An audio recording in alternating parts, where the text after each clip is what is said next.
A net direct ducting solution provides important benefits for your containment system or open hot or cold aisle application. Our net direct inlet ducting solution is mainly used with a containment solution, such as cold aisle containment, hot aisle containment, or vertical exhaust duct. Inlet ducts convert switches to a front-to-back airflow pattern and direct the cold air directly to the switch intake. They reduce energy by allowing the fan speed to operate more slowly. In addition, data center air temperature can be set higher. Our net direct exhaust ducting solution is mainly used with a traditional hot and cold aisle environment.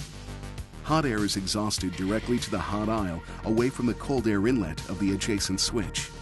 The exhaust ducts reduce energy by also allowing the fan speed to operate more slowly. For more information about the benefits of net direct ducting solutions, please visit our Panduit website.